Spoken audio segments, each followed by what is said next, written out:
ntucire Sorry. bisigura yuko umuntu wese azoza muri spread the fire imbere yiwe hakumuriro hara mugabo muguma muvuga umuriro ubundi umuriro ni ikintu giteye ubwoba ega buradutera ubwo umuriro uraturi nimba imbere yanje hari umuriro ese ndashobora kuwitamwo umuriro urumva uti imbere yawe hariho umuriro ndashobora kwita mu muriro mbona umuriro gutya je ndawukatira ngaca ico kibazo kiraryoshe cyane gose sinawucamwo Iri kazoti sana kabisa.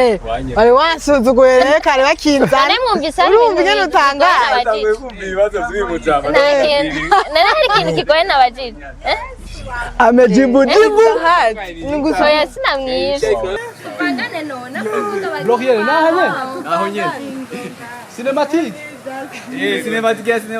Waje sinakujagati. Irika kubera. Okay, atangura barebare hari. Umuhungu hamaturiyo. Iraba n'ubundi dukwiye kwisanga hagati.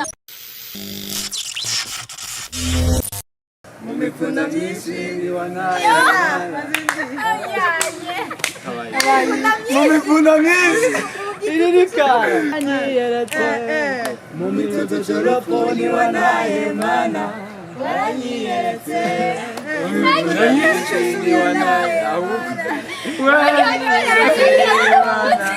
Lova, lova, lova, umala, lova, lova, lova, umala.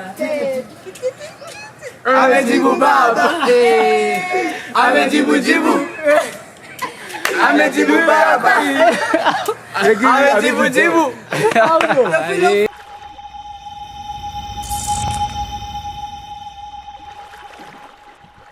Salut tout le monde, muraho murakomeye, j'espère yuko mumeze neza, muguwe neza, mushimana nkuko natwe dushimana muri BI. Ndiri iteka ryinshi cyane uno munsi aho nkoze ikiganiro ca mbere muri 2026, nibaza ko ijambo rya mbere ngira mpereko ni meilleur vœu, abakunzi bacu, abantu mutadohoka na rimwe kuraba ibiganiro vyacu, abaturamutsa, abatwandikira, abadukurikirana surtout. Muri umutahe wacu, muri abantu bacu turabakunda cyane gose. Ndabemereye ko uyu mwaka muzobona ibintu byinshi bishasha vyiza kandi tuzogerageza gukora mu mpande zose surtout guha ijambo umuntu wese ashaka afite ikintu akora ashaka kuboneka ashaka kushikiriza abarundi canke abanyamahanga. Nuko rero ikiganiro ca mbere mfise iteka rininiya ryo kwakira ugwaruka. Murabizi ko twizerera mu ugwaruka nibwo Burundi rw'ejo nivyo bakunda kuvuga kandi nivyo kuri aho bariko barategura conference izoba muri février bakaba ari ugwaruka rwo muri Atea. Nuko rero ngo ndabaha ikaze dushobore kuganira, muraza kumva iyo conference, muraza kumva ibiteguwe muri iyo conference, igituma iyo conference yabayiteguye, hama n'igituma umuntu yoshobora kwitabirira iyo conference nico yokunguka.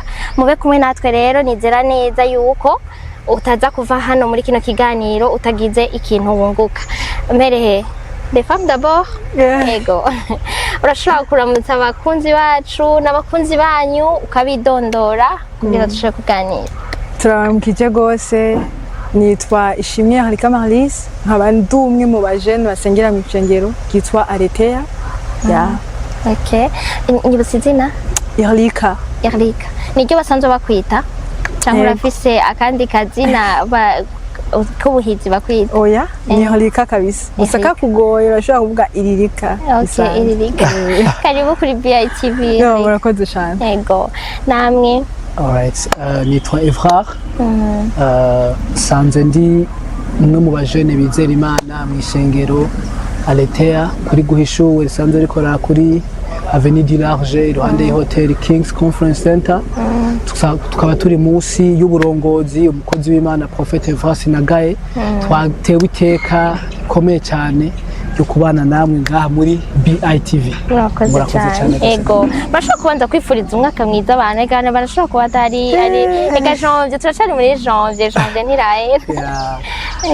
Happy New Year to everyone. Happy New Year ku muntu wese ari mu Burundi hanze y'igihugu akurikirana BI. Turabakunda cyane gose, muzogira umwaka mwiza, umwaka wo kuba kwisonga hirya gato ku musozi umwami Yesu abaheza gije. Amen.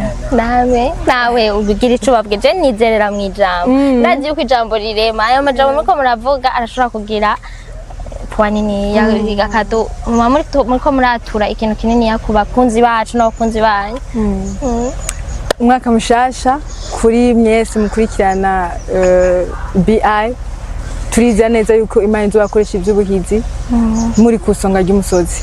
Murakoze cyane. Amen. Kandi watubwiye ngo uri umujoni yizera Imana, wibaza ko ari igiki usumbije abandi bajoni batizera Imana canke batazi Imana?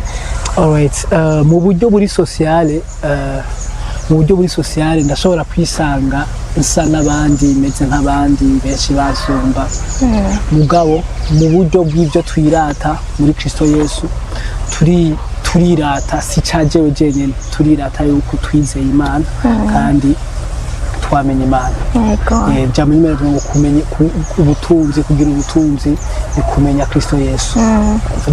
Niko kumumenya. Rero nico kintu novuga nirata mugabo ivyo vyirato sije jenyene ndabifise, tubisangiye n'abandi benshi ngaha mw'isi.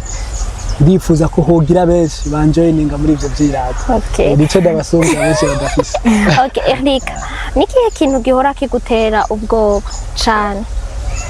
Ikintu novuga kintera ubwoba sinovuga yuko gitera ubwoba jewe kuko deja ndafise ubwo bugingo budashira. Ikintu kintera ubwoba n'abantu tuba barakira uwo mwami Yesu kugira bagire ubwo bugingo budashira. Ubu tuvuze naho ubwoba bwa kazoza kuko urumva naho tuba twarizeye Imana defu umuntu aragira ubwoba buramutera. Sinzi ubwoba ni mbega ni faiblesse haje. Ari ikindi nzi yatavutse. Iki ndazakivuga behind camera. Ndakivuze yocamwira ngo wanyararaje. Reka tumureke ndaza kubwira abantu. Nta kindi kintu gishobora kuba kigutera ubwoba nk'ubwoba bwa kazoza, naho dufise Imana, naho twizera Imana, naho ufise ubugingo budashira ukagira ubwoba bigashika mu buzima busanzwe ukagira ubwoba. Ni kihe kintu kigutera ubwoba surtout bwa kazoza? Kuri je novuga yuko fatiye kuvyo nizera. Ibyo nizera kuko nivyo bindongora mu buzima busanzwe. Fatiye kuvyo nizera numva yuko atabwana mu mfisi kuko nizera yuko Imana ariyo ntango kandi ariyo herezo. Nimba yabitanguye nizo nabiheza. Nizo nabisotera. Imbere ko twinjira mu bijanye ni conference miko murategura ndifuza kubamenya gatoya. Eva na Erika bamye ari abantu bazi Imana, bamye ari abantu basenga cangwa byaje bangana ukunyene. Nikihe kintu kimaze guhinduka kuva mu niba byaje mukuze? Niyihe différence entre kera n'ubu mugire nka gatemoignage umwe wese personnellement gato kanatagu ariko kumushaka yatagu genda heretse je birakomeye cyane. Kuri jewe novuga ati impindukira hari. Sinakuze nkijijwe muga ndashobora kuba narakuze ngenda gusenga tujara n'abavyeyi ivyitwa yuko nkijijwe kandi ndakira n'uwo mwami Yesu ntatahuye yuko vy'ukuri ico nkozi carico. Mugabo mu nyuma nagiye kumenya yuko by'ukuri umuntu hari itandukaniro ry'umuntu akijijwe n'umuntu adakijijwe. Nimba no banarakira uwo mwami Yesu kubera kino guma ngenda nk'abandi bose, nimba narakira umwami Yesu kubera kino baho nkuko abandi bose babaye. Niryo shaka rero exemple iri concret ibone kuvuga uti iki kintu kuva nkijijwe n'ubu kabisa ibi bintu ni ibintu biboneka na jewe nshobora kuvuga umuntu wese akumva canke ukuze akabona ati ikinye caciye gihinduka. Kuri jewe kinovuga ko cahindutse sinakuze ndi umwana agorana gose kuko naratinya gose. Mugabo novuga yuko ikintu cahindutse ari uko kuntu kugira assurance yakazoza kuko kare narabamvuga ati iba byose biraba canke mvuga ati ibintu nibindaba canke mugubu unye ndazi yuko ndiko ndabaho simbaye kubyo wanje ndabaho mu gishingo ca Kristo. Nimba ndi ngaha ndiho serukira ubwami bw'Imana. So maze gutahura ico kintu cyomva yuko ntangura kubaho ubuzima butandukanye nubwo abantu basanze. Nuyo responsabilité mfata yo kuvuga yuko aho ndi hose ikintu kirandaba. Nawe Gaivra. Alright. Novuga yuko turinze tuvuga yuko twari tuzi Imana tuba twibeshe gose. Ntitwamye dukijijwe, ntitwamye dusenga. Je ndibuka yuko abandi aho bitegura bakaja gusenga kuwa Mungu. Sevre narigeze kubaho nshaka kuza kuja ndaja gusenga, nja gusenga mu gatondo mu mamese yo mu gatondo, mugabo haragera igihe menga ndakeneye guhura n'ikindi kintu kidasa nico namenyereye. Nibwo buzima nari mbayeho. Rero muri iyo intervalle yuko ico kintu ndakironka, narabayeho ubuzima bwo kudasenga, na amamese yo muri Katolika sinaba nkijayo. Hari hagezaho ndi umunyeshure, ibintu vy'isuku, ama uniforme, ibiki kubitunganya byose, kwiga byaba biri kuri programme ya dimanche mu gatondo mbyutse. Aho abandi bavyuka baja gusenga, je narabayeho ico gihe ntarinzi ivyo bihe byo kuja gusenga. Hageze kuba ndumukiriso asenga kuri Noeli, kuri Bonane. Rero uno munsi mugabo turashima Imana ko hariho umuco wakiye ubuzima bwacu. Ivyo bintu byose menga vyagiye bifatanye n'ikintu runaka menga Imana yuguriye mu buzima bwacu bwo kuyimenya, bice bituma ya nyota twari dufise kera igaruka mugabo igaruka mu bundi buryo. Novuga ko ari ivyo nivyo dushima Imana no munsi yego. Okay, ni vyiza numva ari sawa. Reka tuduge kuri conference muri ko munategura, tuvuze ni Spirit of Fire. Vyaje ryari, ni cyumviro cazanywe nande, ni conference ya kangahe, bisigura iki, kwera iki iryo zina? Ivyo byose nibibazo nshaka ko munyishura, ntimuze munarindira ngo mbaze ngo wewe canke iki murambwira umwe agi. Murakoze cyane gose.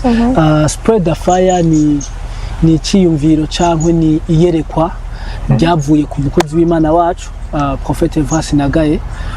Ndibuka twari turi ahantu turi mu nama runaka, acara tubwira ici Imana yamweretse, abona aba jeune batwara imiriro ku mashure mu ma université, hitwabibona bigarukira ngaho. Cyatongera kubona ba bantu biga mu université basigaye ari bo bantu bakomeye muri leta, basigaye ari bo bantu bafata ingingo muri leta. Cyo kintu kirafatana n'imitima yacu gose yuko dukwiye gutwara ubwo butumwa bwiza mu mashuri, kugira ngo uwo muriro twakiriye wakire benshi. Uwo muriro dufise nico tuma twaciye twitwa Spread the Fire, to spread it ni nko kumena ibintu bigasanzara. Ni jambo ry'icongereza to spread, niho gusanzaza uwo muriro. Rero twarumva ko ico kintu dufise muri twebwe kwikwiye gukwira hose, kugira ngo ejo nejo bundi urungano rukurikira, generasi kurikira ize ibeho ubuzima pana twebwe twabayeho. Oya, ubuzima bisa naho twateguye mu buryo bw'Imana bwa kazoza kacu na kino gihugu. Yego. Urakoze. Ni edition ya kangahe? Ya kabiri. Ni edition ya kabiri. Nizera yuko non seulement iyi conference munamaze kuparticiper mu conference menshi atandukanye. Personnellement umwe wese muri mwebwe ni yihe nikiye kintu bimaze kubamarira kuba mu ma conference mu myigisho benizo? Ego, murakoze cyane gose. Nari mu bantu kera batakunda kuja mu bintu by'ama conference byo kwitabira ibintu, mugabo kuvaho ntanguye kuja mu ma conference kabona ubumenyi. Siniko navuga iyi tiko turategura gusa, ko nibaza ko abaje globalement izo tumaze kujamwo. Niho natanguye kubona yuko hariho abantu Imana hagurukije kugira ngo bigishe, babere pani gicapo gusa, babere ingazi abandi kugira ngo bayurire ko bashobore kubona muri kazoza. Kuva ntanguye kuja muri izo conference wamenga ni hariho voile, ikintu cari kimfutse mu maso menga barakuyeho. Igihe cyose sohotse muri conference namanzi yuko menga ubuzima bwa kera ndabusize muri yo sare, ngiye gutangura ubuzima bushasha. Yego. Ngira nawe Eric, ni kihe kintu umaze kunguka kuba uparticipa mu ma conference atandukanye, n'undi muntu ari karaba kino kiganiro ashobora kuraba akungukiramo kavuga ati niba uyu muntu vyarabaye kunanje birashobora kuba, kuko mwambwiye ubugingo budashira murabufise, sivyo? Musanzwe muri abantu ba ego, sinovuga ntimwigeze mumbwira ko murabena ndacaye mugize sinzi ngene mubita, mugabo nta makosa arenze mukora, nta niki, mugabo ni giki kintu mwunguka? Novuga ati urabona mu buzima bwa misi yose ikintu ugomba gukora mu bintu kanaka abantu barakora ibintu bitandukanye mu guzo kwisanga kenshi muri ivyo bintu hari abantu bagukurira hari abantu misi yose uzora bakavuga ati ndashaka kumera nka naka rero ni kubw'ivyo ugiye muri conference urabona abantu bari hejuru y'abakwigisha baguha ubumenyi butandukanye n'ubwo wari usanzwe uzi babandi bavuga ugataha ubaye mushasha babandi bavuga ataha uvuze ati vya bindi nanje nshaka gukora bwabundi birashoboka nico rero je novuga ati yuko ama conference amaze kumfasha ngiye ndatahura yuko aho je niyumvira kugera hari ahasumba yego ya iyo tuvuze abajene turakivuga uko nyene ni muri rusange mugabo iyi conference iyi zinyigisho muko munategura ni inyigisho zihamagariwemwo abajene bande b'imyaka ingahe gushika kuri ingahe murakoze cyane ni umwana wo muri umujene ngira mba yajya bivamo ni umwana wo mu windwi wo mu munani no mu papa afise umwana afise 27 ans ko nawe nyene bari umujene bihamagariwemwo bande murakoze cyane gose novuga yuko kano kamo turinze tuvuga imyaka ngo primaire ngo ntibemerewe cyangwa ngo abahejeje université ngo ntibemerewe rimwe na rimwe ahigiye tuyumvira yuko isi ikarenganya abantu mugabo ako karenganya twaramaze kubona yuko rimwe na rimwe hariho uruhande twasanze twaribeshye twageze kuba tuvuga ati bino bintu abana bo muri primaire ntibavyemerewe ni inyigisho z'abantu atari muri primaire mugabo uno munsi abana biga kunywa itabi bakiri muri primaire bagize iki biga kunywa itabi bakiri muri primaire uno munsi ibintu vyinshi bitangura muri primaire jewe benshi nzi na jewe vyinshi nzi mu bumenyi bwa buno bugingo cyangwa mu vyaha abantu bagenderamo vyinshi je natanguye kubimenya kikiri muri primaire kubera mugaba no muri primaire ubunye basigari batoya gose mwibaza ko vyo babiva ku kino amatelefone isi turimwo amatelefone amateleviziyo ama réseaux sociaux bitwereka vyinshi urashobora gusanga umwana wa 11 wa 12 azi ibintu kumbure twebwe twamenya abantu benshi bamenya kera bafise 20 bafise 25 parce que ubu isi yaregewe imbere gose rero kuvuga ngo iyo conference ngo tugize imyaka turarimisa umuntu wese naho yo bari umudandaza je surindia yumva ko akeneye umuriro w'Imana mu vyakora mu rudandaza rwiwe urumwigisha urumunyeshure uri iki turagutumiye itariki indwi wambwiye ntumire kuri uwo munsi ntiyimiriwe azoze hariho n'abamama tuzoba turi kumwe hari n'abamama bambwiye ati je ndakeneye umuriro w'Imana nshaka tishobora kurera umwana afise umuriro naje atamuriro w'Imana afise hako ntakarorero ko mu mantu yoze mu ngo wowe usubira inyuma urumva nanisha kanda kubaze rero ndababaze itandukaniro ry'iyi conference mwambwiye ko ari deuxième édition ya première édition na deuxième édition niri sinumva yuko twovuga ati itandukaniro muga turizera yuko ivyo twumvise mu mwaka uheze deja tuba dufise umwanya muto tuba twumva tworara turizera neza yuko rero si ikibazo cy'uko cy'itandukaniro canke iki ariko ni kindi kintu gishasha twumva turonka nubwo byoba ya majambo yandi nyene tweco twizera nuko dusubiye kuyumva tubera gushasha ni tuyafata nka kwa kundi nyene mu buzima bwacu azari mashasha rero sinzi ko novuga itandukaniro ariko turizeye kubona icyo Imana yifuza gukora mu buzima bwacu iyo hateguwe inyigisho umuntu nkuko mwariko muravuga ngo umuriro w'Imana umuntu wese ashobora kuza muri ico kintu aba yiteze vraiment kuvayo ameze ashavuga ati jewe kabisa ahantu sintaho uko naje sivyo hari aba bafise ingorane haba hari abantu bafise ubwoba bw'ubuzima nko kugenda ndabibaza niki ni izihe nyigisho hari inyigisho mwamwe arateguriye nk'abo bantu canke ni muri rusangi ndazi ku buryo uwo muntu niyaza muri iyo conference avuga ati azosohoka ameze gute azotaha niki à la fin nyene conference iheze yego murakoze cyane gose zimwe mu nyigisho c'est vrai ijambo ry'Imana ntiryobura sivyo mugabo zimwe mu nyigisho zizoba zihari harimo bijanye na développement personnel ukuntu umuntu discipline personnelle ukuntu umuntu akwiye kubaho bya buno buzima kwako niho twovuga umuriro hari ibintu bidashoboka ivyo bintu utabifise sivyo muri runo runganiro turakenewe kwibutswa ama principe abantu ntibavyuka umunsi umwe bakomeye abantu ntibavyuka umunsi umwe bamenyekanye hariho ibintu abo bantu usanga ubuzima bwabo baba babayeho rero tuzobafata umwanya wo kwinjira cyane muri izo nyigisho tubirabe ico ijambo ry'Imana ribivuga ko message principal azoba ari iyi ni umwaka uheze biracari banga tuzobibayegesha mu umwaka uheze tweko twiga ku ijambo ryo muri Yoweri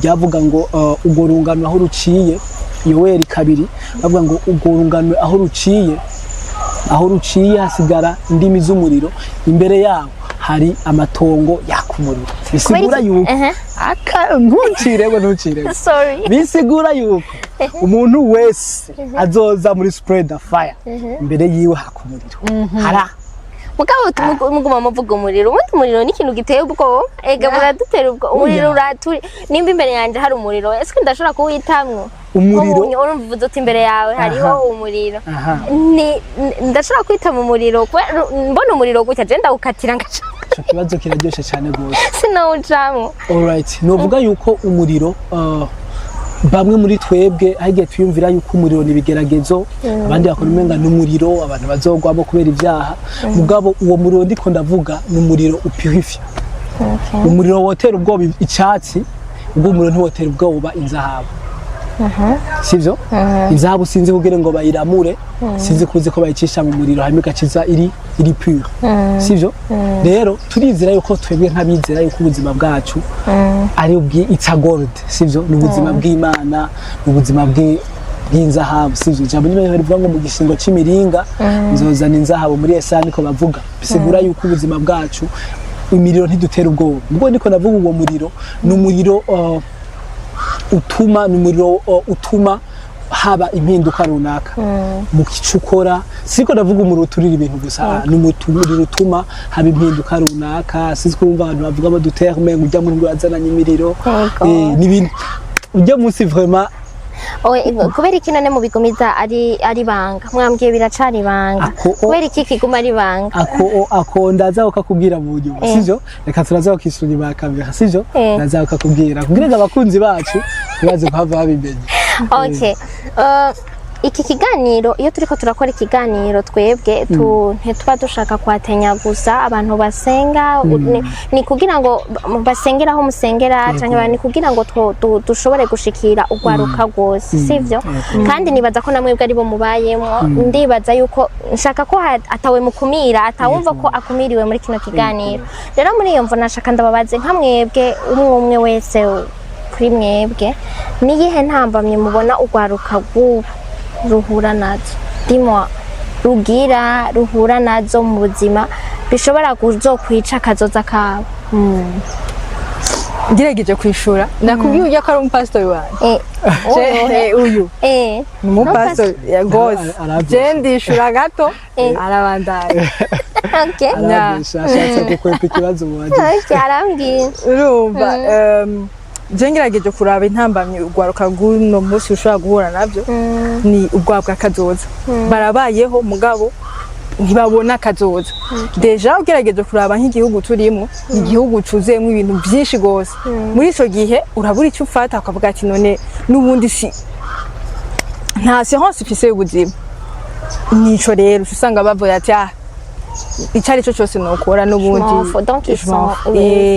nico rero ico babuze mu buzima cyonyine gishobora kubatumbereza nuwo mwami Yesu nuko kuntu bakeneye kugira assurance y'ubuzima muri ico gihe umuntu afite assurance y'ubuzima nkuko nabikubwiye ati je ubu ndazi ico ntegezwa gukora ubu ndakwemeza yuko utombye ati mu myaka 2 y'imbere ngozoba nkikiri handi nyene gute kandi imbere mu myaka 2 ndahazi ivyo ntibikunda okay baba découragé par quoi basi yego urakoze cyane gose novuga yuko kimwe mu kibazo urungano turimo kanishire mu kwa nibwo turimo abajene bakino gihe tugira yavuze c'est vrai ubwo bwa kazoza bwo kibazo dufise cyane no ubwo bwa kazoza bifatiye kuvyo tubona muri ino si tubona byinshi ku ma réseaux sociaux aho dutemberera rero tubayeho ubuzima bwo gushaka kwishushanya n'ibyo turiko turabona no munsi ivyo mbonye kuri Instagram y'umuntu iki no munsi haraje AI iborohereza ico kintu bashaka, you understand. Nibaza yuko ikibazo dufise intambamyi hari nuko ntitwiko turaba twebwe, ko turaba batwebwe. N'umunsi ndiko nshaka kubaho, sero nivyo mbona, nivyo nabonye. Ico rero gicika intambamyi mu kwiyumvira ni hehe nshaka kuja, nzoshikayo gute, kuko ndashobora kwiyumvira ko nzoshika kure mugabo kuri ndabiye jewe uno munsi aho ivyo mbona ubuzima ndiko ndabamwo kaca ntakaza ivyizigiro mugabo ho kwiyumvira yuko mbonye undi muntu abifise uno munsi najeho bishoboka ko ndabironka benshi ntibikunda ko bagira ico cizo ivyo vyizigiro cyo tumuje usanga benshi beko barondera inzira zabo. Iyo umuntu ahawe impanuro yabwiwe ikintu n'uwo bangana ngira ngo aravyumva irevre akibwiwe n'ukuze cyane arashobora kumumenga n'ukuri gusa ariko hose agihebwiwe n'uwo bangana navyo nyene nibaza ko bishobora gufasha. N'ikihe kintu mwobabwira? Twavuze ibibatera ibadekuhaja abajene ubu bagira intambamye, n'ikihe kintu woba ubu turi ngaha iyi message irashobora gushikira abantu benshi cyane batandukanye, ugire ikintu ushobora kubabwira gishobora kububaka et surtout nk'abantu batakaje kwizera nkuko mwako muravuga batagifise confiance, nibaza ko batakigirira confiance abantu canke confiance isi canke numbaze uko nyene. Alright, ku mujene wese ariko aranyumviriza ndashobora kuba ntafise byinshi cyangwa ubwenge bwinshi bwo kuguhanura cyangwa ntafise ubushobozi bwo kuvuga ivyo nobangira imvuge mugabo isi ifise ivyayo yateguye mugabo kandi Imana nayo irafise byinshi yaduteguriye. Ico tudekuhaja cyose ivyo tubona twipfuza benshi bafise twebwe tutabona ni igishinga naye cyuko na twebwe Imana yo bidushikiriza yo bidushikanako. Cyo no kubwira ni kimwe, gumana ivyizigiro ntutakaza ivyizigiro. Icya kabiri ivyo vyizigiro ndiko ndavuga ijambo nyuma bivuga ngo ivyo vyizigiro ntibitetereza. Ivyo vyizigiro ndiko ndavuga ni kumenya umuntu umwe gusa yitwa Kristo Yesu. Sinitayeho umuryango wavukiyemwo, sinitayeho ahuba mugabo kumenya Kristo Yesu cyonyene nico kizoguha ivyizigiro vyakazoza. Ijambo nyuma bivuga ngo kuko nzi ivyiyumviro mbiyumvira ko atari ivy'ivyago ari ivy'amahoro kugira ngo mbahe ivyizigiro vyakazoza. Ni muri Yesaya umwami Yesu abahezagire. Amen. Yes. Eric impanuro noha umuntu ariko arankurikirana atagifise novuga ati atavyizigiro vyakazoza canke atabona ingene ikintu cyo gukora novuga yuko ntugerageze gusa nk'abandi, ntugerageze kuraba ibintu and then cuvuga ati biga no bironka iki. Harije mu gimana bivuga ati uwiruka ntaronka igitibo shiti arushanijwe nkuko vyatugerezwa. Bisigura yuko umuremyera wawe ari nimba ushaka kumenya ubuzima bwange ne ushaka kugenda ntavyo uzomenya gushika uzogenda ku muremyi wawe niwazobikubwira washizeho ingene uzobaho waruzi ukivuka ngene bizogenda. So numva impanuro ya mbere ari kumenya umuremyi wawe conyene kirakwiye ibisigaye birikora tumurekera. ya Ariko urazi ko twebwe twese abarundi turazi presque twese turazi Imana. bavuga ngo barazi Imana muga ntibizera Imana. Ni ya Mana yo kumukino cyo twibara iyo Yesu iyo Mana mugabo eske ivyo bintu biko ravuga bivuye mu mutima kuko ari itandukaniro rya Yesu uvuze ku munwa n'itandukaniro rya Yesu ufise mu mutima. ya Okay. Mumbabarire iki kibazo ngira mbaze ni ikibazo nshobora kuba nari maze kumva ku bavyeyi benshi canke ku bantu benshi batandukanye ndakibajije muri rusange abantu bakijijwe ubu twishuri ibibazo by'abavyeyi. abantu bakijijwe ubu biragoye kubatandukanya n'abantu bari mwisi ubaravye physiquement uko unye bivanye uko bambara uko bitwara bon vuze même no mu madanse no muki uko basigaye bakoni baza yuko kera bavuze ama gospel twumva indirimbo zikora ku mutima ubu harimo rap harimo ibintu byinshi bitandukanye. Nawe nibaza ko mutahura ico nshatse kubaza ico nshatse kuvuga. Umuntu ashobora kuba bibona gutyo mushaka kumubwira iki nawe kubera urumva hari habo bishobora kuba bitsitaza kuko kera twumvise umukizwa yari umuntu hariho impuzu atambara hariho ahantu hatagenderera hari mbega ubunye vyoba bikiri ico kimwe na kera canke kubera iki niba atari ico kimwe hoba hahindutse iki vyaje kubera iki yego murakoze cyane novuga yuko kuva kera cyane iyo ntambara yaramye hari yuko tuvuze agakiza abantu basha bajya kukaronderera inyuma vuze umujya muntu arakijijwe cyo ntangura kwiyumvira yuko ntazosubira kumubona afite icupa ry'ikiyeri vuze ati byo muntu arakijijwe ari umuhungu uzoca asubira ndamubona yambaye amatishu n'ishati yera yasobetse n'umusentire wa maho cyo bibona ku kabukare kahengamye kaba karahengamye kwe kaba karahengamye oya ni kaba kahengamye kubera bishaka hano kubera we ntabuzi je ndabazi gusa bon si bose umukobwa ukaza wumva umuntu yambaye igitambara nashimwa Yesu tugaca tuvyumva yuko ako niko gakiza niyo definition yo gukizwa mugabo mwijambo ry'Imana cyo kicapo nta hamwe tugera tukibona nta hamwe tugera tubona yuko Yesu wo mu mutima afatanye na Yesu uko mpuzo none ko bavuga ntuga ati niba hariho umuntu bitirimutsa bakaba batubwira ngo birago harago uwo gutinyomba ari uzoba atirimukije abandi mega sinibuka ingena amajambo akurikirana ingena babivuga mu gandazi ko bihaje na Yesu hana avuga ngo harago utitazwa n'ivyanje ego urumva icyo shatse kuvuga si shaka kubwira abantu ngo bambara uko bitabereye batiributsa abantu kwango bakijijwe ngo Imana ngira mu mutima c'est vrai Imana ira mu mutima ubwo abantu baraba inyuma mugabo shaka kubwira abantu nabo ntiturabire kubiboneka cyane gose nk'akarorero mu myaka yahera za 2010 je ndibuka yuko abagranfrère bakijijwe bambara amapantaro maskini ico gihe zikizweho gose byabizira ko wambara ipantaro niniya mugabo ico gihe wambaye ipantaro niniya wabura umukizwa wambaye ikwegereye ntiwabukijijwe sivyo rero uno munsi naho nisi yegewe imbere turiko turabiraba menga impuzu zinini yamenga nizo zigezweho sivyo none agakiza niko kahindutse kavuye muri bitoyi bija muri binini biva muri binini bija muri bitoyi vyagenze gute ico ni kintu isi nayo ubwayo biri kirashingira intare kirakubwira yuko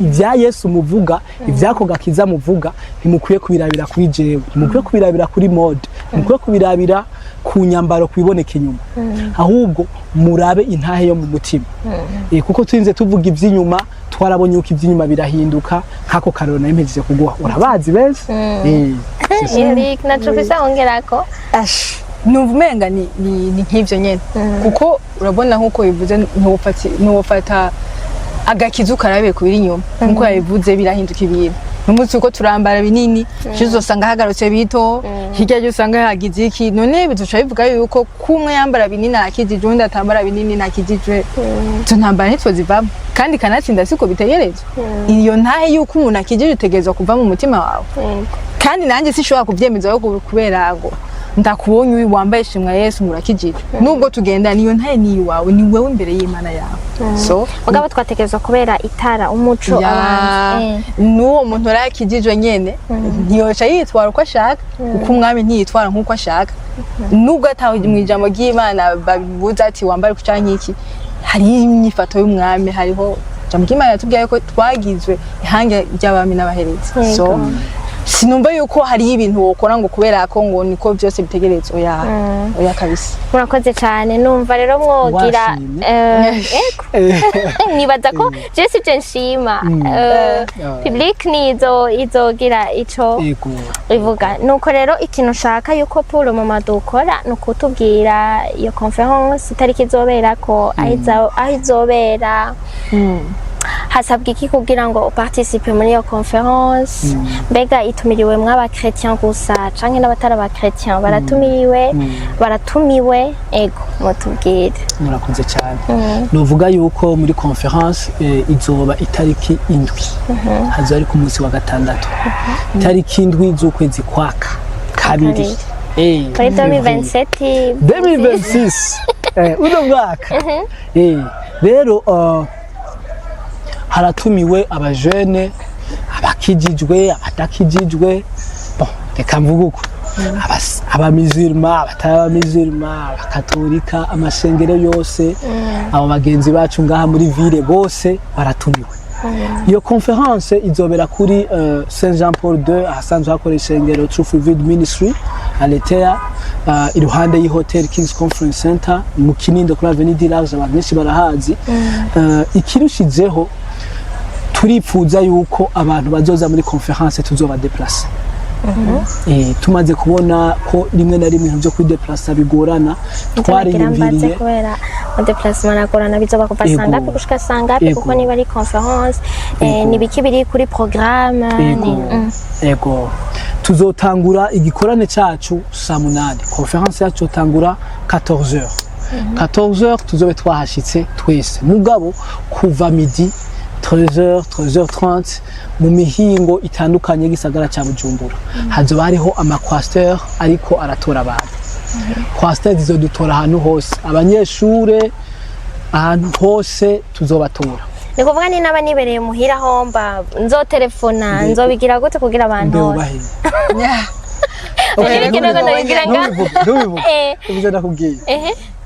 turaza kwivugana ukuntu oya nshaka ko sijeje nyene nshaka kugira genda nzoshobora no kuba telefona mwe nka telefona mugabo umuntu ariko araba kino kiganiro uvuze ngo bazodutora nta ma repère ahari muzotora ko abantu yes nico nagira imvuge cameraman nturambikwe ati yatwenga tuzotangura gutora abantu midi 30 13h 14h 13h30 mu mihingo yose gisagara cya Bujumbura bizaba bimeze gute turaza gukora post muri nondu nyene y'ahantu tuzotora abantu amapoint abantu basanzwe baza mu ma conference dutegura amapoint benshi barayazi ubwo tuzosubira tuyikore ugire ngo tuzipublie bazibone rero kuri izo point zose bazohasanga umuntu yambaye ijire ya orange cyangwa ya vert baziya jire zibonerana gose ubonere uri kure gose ziya ziri fluo bazozibona uwo muntu bamubonye azoca binjiza muri kwasteur ibashikana muri ico kibanza itariha for free aho uzobuvuye hose kugenda no gutaha rero tuzotangura ikone 14h duheze 18h kugira ngo abantu itworohereze yuko basubira mu mihana hakiri kare benshi n'abanyeshure n'aba boss wokena gute mukena ntibiba 2026 wasikiye ga kuri BI never mukena ntigikunda rero tuzaba turi kumwe n'abatumire ndabavuge cyangwa bavuge nabavugoye nawe uruhuke nawe kubera araje ndabuhaye cyane okay nakubwiye mu pastor madama simvuga tuzaturi kumwe n'abatumire batandukanye tuzaturi kumwe na Pastor Jeff asenge afise ishengero CLM tuzaturi kumwe na n'umugu yakunda gose Victoria Steam sinibaze ico ndakivuze ni hatari turi kumwe n'undi mugwi witwa ya Steam turi kumwe n'undi mugwi chorale yitwa Aletea Sound isanzwe ikorera muri iryo shingiro nyene yego hanyuma bente Imana wamwibagiye umukozi w'Imana wanje afite kubera umenga sumutumire we ni watwakira deja biragoye yuko umenga numushira mu mutumire so turi kumwe n'umwungere wacu umuvyeyi wacu Prophet Evras Nagaye biragoye kumuvuga mu izina nganda bikoze amen kubera iki bigoye kumuvuga mu izina ni bibi oya si bibi biravana n'umuntu wari wese je birangoye niteka deja mama kera niho badufata nko kumenga ni ikizira mugabo bundi niteka umuntu abafise ko ni n'umuntu yakira cyanzira kirazira kabisa okay nibaza yuko mwamaze kuvuga sinzi ko ari ico noba ntabajije canke noba ntavuze mwoshobora gushikiriza bariko baratwumviriza surtout mwinteresse umuntu ani umuntu agiye kudandaza araba afise akantu kiwe yinteresse akako gatuma nyene winteresse abantu ku buryo yumva tosiba muri iyi conference nico nashaka ko ca turangiza niba arico ntabajije canke ntavuze mushobora kuvuga duheze turangiza benshi bavuga ngo zandagara izo si paka ivyo wonye reka mvuga ati spread the fire right muntu uriko uradukurikirana kuri BI turifuza yuko kuri urya munsi itariki indwi muhaza witeze impinduka mu vyukora mu buzima ubayemwo hariho abantu benshi abajene benshi bafise amarira mu mutima y'ikibaremereye mugabo badafise batabona ukuntu ico kintu bazogisohokamo. Kenshi turahura n'abantu benshi mu buzima busanzwe mugabo ubuzima bwabo bwo mu cumba aramarira, ubuzima bwabo buri behind camera butandukanye, uwo muntu atandukanye n'ujya ubona kuri Snapchat, ukaba uri muri uwo mugwi abantu batandukanye, ufise ikintu kikuremereye mu mutima, na wewe uri umukandida, na wewe uri mu bantu Imana yipfuza gukoresha, uri mu bantu Imana ishobora gukoresha ibikomeye, peu importe y'ubuzima ubayemwo uno musi. Bibiliya iravuga ngo haracariho ivyizigiro ko naho igiti coba caraciwe ko nicongera kumva mama y'imvura kizosubira kikanaga kandi. Rero Spread the Fire igiye kuza, igiye kudusigira ivyizigiro vya kazoza mu buryo budasanzwe. Kaze cyane gose, tuzate kumwe n'abaririmbyi bazodufasha guhimbaza Imana. Hari undi atavuze, tuzate kumwe na DJ Elizon, abantu twari turi kumwe rafa passe, twaratamvye twararyohewe, abantu benshi byaranse ko bataha. Abantu benshi twaje kubahamagara muri sala ati hageze kama bus abatora, ati ntibibaho tuvuga habazimice. Rero karibu cyane gose, quand même twakuzaniye déplacement uzosi sivyo. Mwami Yesu abahezagire cyane gose. Amen. Hacurenza ko ga Eric hanini amasaha amabus abantu zo batora kuko nimba igikora n'igitangura 14 sinibaze yuko amabus batora 14 ya isaha imwe imbere yuko igikora n'igitangura amabus azo yatanguye gutora abantu nkaho babwiye. Hama ikindi kintu nibaza ko cwa gikenewe gose aho abantu amabus ashobora kwatora comme si yavuze yuko tuzogira iyo post, nibaza yuko twobwira wowe uri kuradukurikirana kuzoraba kuri Instagram y'ishengero cyangwa kuri Facebook, barashaka ama post ya Spread the Fire ko tuko turabikora. Iyo post nibaze ko uzoyibona kugira ngo aho uri hose nibizo bikogore ingene ushobora kwiyunguruza. So genda urabe kuri Aletea Truthfulbit IG canke Facebook, hose bizabikobera cyane. Nakoze cyane rero nibaza ko tworangiza utsoza none utsoza cyane nanje nzo uretse ko hari ibibazo nagenda kwaza ukagumubwira ngo uzonyishura hari ibibazo niba binyishura nzocanza nanje yawe utegereza kuza tegereza kuzohaza nanje urumva mwanyeteresheje naje nzoza. Ego ndabashimiye cyane rero. Natwebwe turashimiye gose wewe cyane hamwe na BITV. Ego murakoze cyane, mugira umugisha, hanyuma n'imyiteguro myiza, hanyuma nizera neza yuko waravye kino kiganiro afise ikintu yungutse. Nibaza yuko uko wagitanguye ukiraba gushika kuri no mwanya, niba wakiravye gushika kuri no seconda tugeze ko no antuka no ufise ikintu nturi kwakundi nyene waruri hari ikintu wamaze kunguka. Nanje no gutumirira kuza muri conference, hanyuma urumva bababwiye ni le 7 février 2026 bizobera kuri Avenue du Large hari sengero Aletea. Bavuze ko ari impande ya King's Conference. Ego nibaza ko naje ntanze adresse kwihama, bababwiye yuko ikirenze murafise murafise ama déplacement abazoba déplacer gratuitement. Nuko rero murakoze cyane, mwakoze kubana natwe, mbandanya ndabifuriza umwaka mwiza cyane, muzogira umugisha mu byo mukora byose, surtout ibikorwa by'amaboko yanyu, Imana izobihezagira. The fire you see, the more you get. Okay, merci.